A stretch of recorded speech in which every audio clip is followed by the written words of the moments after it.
एक राजा था। उसके 12 बेटे थे। जब वे बड़े हो गए तब राजा ने उनसे कहा कि तुम्हें अपने लिए एक एक पत्नी ढूंढ कर लानी है, लेकिन वह पत्नी एक ही दिन में सूत काट कर कपड़ा बुने, फिर उससे एक कमीज सिलकर दिखाए, तभी मैं उसे बहू के रूप में स्वीकार करूंगा। इसके बाद राजा ने अपने बेटों को एक एक घोड़ा दिया। वे सभी अपनी अपनी पत्नी खोजने के लिए निकल पड़े। कुछ ही दूर गए थे कि उन्होंने आपस में कहा कि वे अपने छोटे भाई का साथ नहीं ले जाएंगे।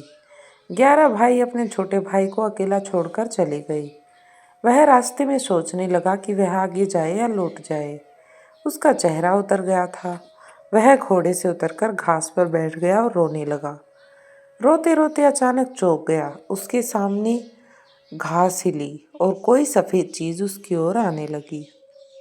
जब वह चीज़ राजकुमार के पास आई तो उसे एक नन्ही सी लड़की दिखाई दी। उसने कहा, मैं छोटी सी गुड़िया हूँ, यहाँ घास पर ही रहती हूँ। तुम यहाँ क्यों आए हो और क्यों रो रही हो? इसका क्या कारण है? तब राजकुमार ने अपने बड़े भाइयों के बारे में बताया। उसने अपने पिता की शर्त के बारे में भी बताया।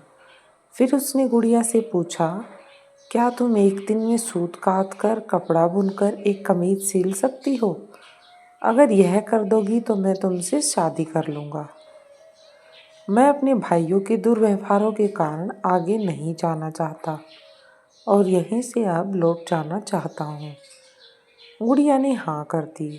तुरंत ही उसने सूत काता, कपड़ा बुना और एक छोटी सी कमीज लेकर महल की ओर चल पड़ा।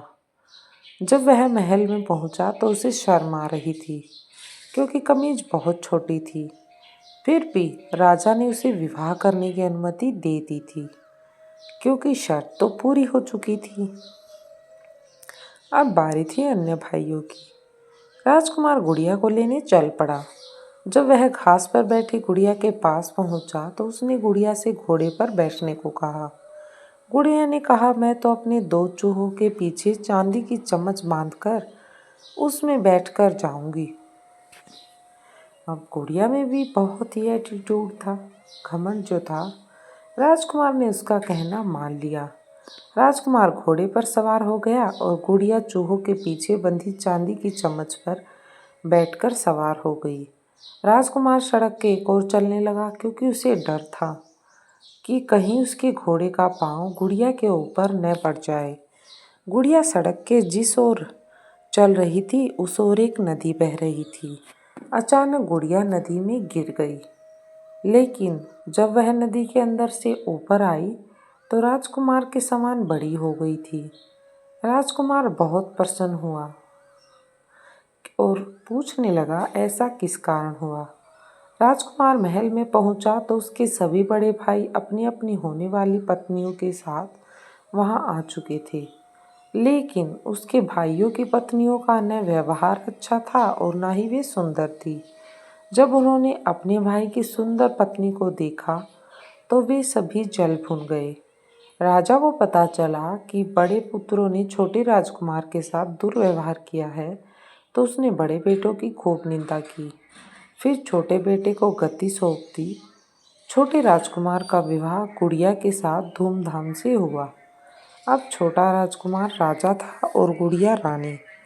दोनों सुख से रहने लगे और अपना जीवन व्यतीत करने लगे। ये थी छोटे राजकुमार और गुड़िया रानी की कहानी। पसंद आई हो तो वीडियो को लाइक करें और अपने दोस्तों के साथ भी इसे शेयर करें, ताकि उन्हें भी ऐसी ही मज़ेदार और कहानियाँ मिलती रहें। ऐसी ही मज़ेदार कहानियों के लिए चैनल को सब्सक्राइब ज़रूर करें। धन्यवाद।